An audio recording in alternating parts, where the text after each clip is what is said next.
Hi there, and a very warm welcome to my painting channel. Now, if you happen to be new around here, my name is Paul Apps, and I'm a wildlife and landscape artist based out of the southeast of the United Kingdom.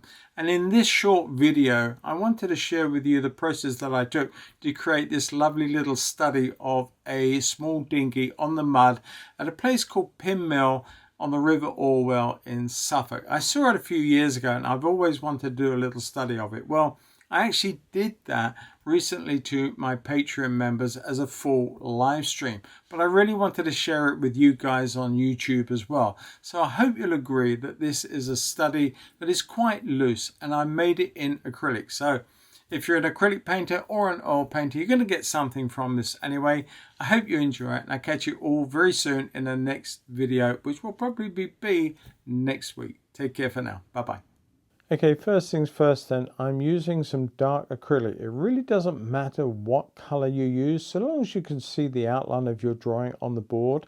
And that board is a 9x12, and it's a gesso panel prepared by me. In other words, what I've done is 2 coats of gesso, and I used a roller to put it on so it's nice and smooth. And once that was dry, I then sanded it down in between each of the layers, and then I put on some matte medium and varnish, and whilst that was still wet, I added in a tint of burnt sienna just to give me a colored background to work on. It allows me to see my lights and my darks very early on in the painting and set them up. Now at this point I felt that the boat was just a little bit too short, so I added an inch or half an inch onto the length of it, and then redesigned or reshaped it to make it look correct, and then started adding or plotting in some of the details of the foreground and of course the background. Now the boat is the most important integral part of this painting, so having it isolated in that little bit of space is neither too big nor too small, and it just fitted well with all the landscape that's going to sit around it. Now the first layer going in are the background. Now it is a solid dark background, and you can see that the thinness of the acrylic will mean by default, being acrylic, that you're going to have to come in with more than one layer. So this is just me blocking in, exploring the situation and the scene, and filling in and losing all the colors that were put in as a background color as an imprimatur to start with. I smoothed out the green into the black at the top. You can see how easy that was because both colors were still wet. So that soft brush will allow me to blend the two edges together, which is great. It's what I was looking for. But I've now got to be patient and wait for those to set up and dry. All the time I'm adding little bits of green here, lots more white going into the mix, as you can see. That allows me to dull down and make the boat more lively as the central part of the subject. Everything else is going to be there supporting the boat and supporting the whole of the design of this picture. I'm using a large 3/4 inch brush from Rosemary. It's a soft brush, a synthetic brush, and it's a flat brush, and that allows me a variety of different brush marks. I can use the flat end, I can use it like a chisel, and I can use the merest tip on one corner. All of those ways work very well with this brush and allow a variety of brush marks moving through. And you won't see me change this brush in this painting almost until the end, when I just go in with a little bit of detail. But even that brush is not that small. It's still about a number 3 or 4 round point brush. So here I'm coming in with some very light areas of the foreground. Again, I'm blocking in, and you can see that how much work I've got to do with the whole of the area. Even though I used a lot of white earlier in the greens in the middle ground, the tones are much paler, much cooler, but they are still very thin and will need a lot of work on them. I'm coming in with some dark areas now on the boat and some lovely tones of yellow ochre, and those ochres will allow that beautiful transition of light reflecting of the water and back up into the structure of the boat. It's a dark boat, but it's not dark. It's that lovely warm transition of light that's sort of reflecting in the water and bouncing back up into the water.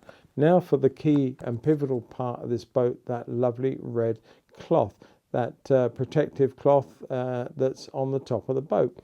Now I used cadmium red for this, and I put it in. It's very, very thin, and the color that I had was very, very gloopy, and I had to be a little bit careful and wait for that to dry. In fact, it took the longest of times to dry, and I had to get a hairdryer on it to finish the process.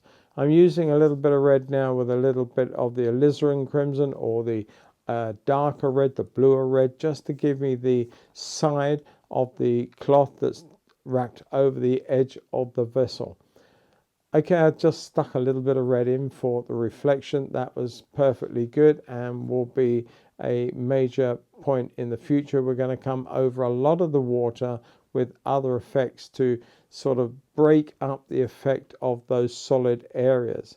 Now, all of those areas in the middle ground are dry, so I can come back in with a cobalt and cerulean mix of blue to allow and suggest the water. Very, very level through the back there, and that dark that I put in, that reedy bed beyond, is acting as that sort of wet, that darker shadowy statement of color around the edge of the borders. I'm putting a little bit more water further back, but you saw me also shape up the stern of the boat. It wasn't quite right, and so using that blue water allowed me to just redefine the shape of the boat. Here I'm coming in with yet another layer. I think this is actually my third layer to give a little bit of support, but what I'm doing is dotting in a little bit of green, a little bit dark blue, cool green, suggesting some sort of leaves in the woodland beyond. Not a lot, just a suggestion of them coming away from the pure dark. I'm using a very scratchy dry brush now. I'm sort of literally got the color on the brush, very little water, and it allows me to break up that edge and just dust across the top and sort of diffuse the surface. It was blended before, if you remember, but I then changed what I was doing and just breaking up some of the edges. And I wanted this to be loose, that's why I'm maintaining the use of this big brush. So all my brush marks will be very, very loose, very suggested, and I'm not painting reeds, I'm not painting anything in particular. I'm just using brush marks with different colors to try and suggest what's going on. Put a little bit of a different green in the middle there to suggest that there is a break between those two areas. Some of it you can see, some of it you can't, but here we've moved on a little bit, and I'm coming in with a lot more white into that red just to give me the glow of light on the top of the cover facing the sun. Made all the difference to this and just brought the painting together almost in that little setup alone. It didn't need an awful lot more work on it. In fact, all I did do is put a few bits of pleat in there later on just to suggest that in the top of the sheet. But essentially the painting is almost done. I've got a lot of work to do with bits of structure in the water, which we're going to come to in a minute. But what I will say, of course, that it's all in the detail without going too detailed. I don't know if that makes a lot of sense, but the more bits you can put in. But if you're enjoying this, then please, why don't you consider subscribing to the channel and sort of clicking the bell icon, click the notification tab.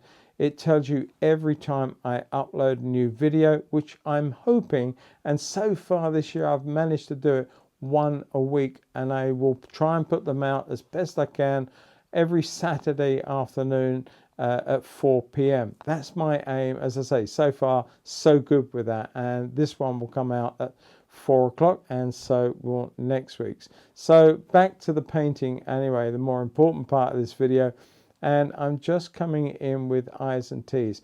Every time I put a color or something on this painting, I'm adding more layers, and that's the whole thing. I'm putting a little bit of light into the edge of the boat, subduing the tone of yellow just a little bit because it is reflected off the surface. I'm putting that little buoy in just a big blob of white paint at the moment, and then I will come back to that and refine that in a little while.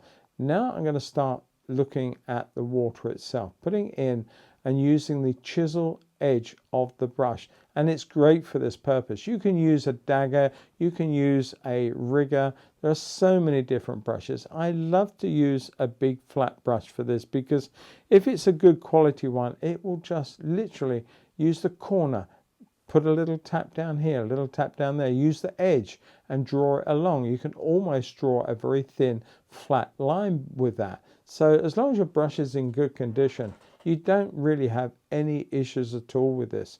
But I'm putting in more key points of light in the water, breaking up those solids, as I said I would do, and making it more wet in appearance. I hope that's what I'm doing anyway. But none of my brush marks are heavy, detailed. They are just loosely applied and hopefully suggesting to you, the viewer, what I'm hoping to convey in this painting.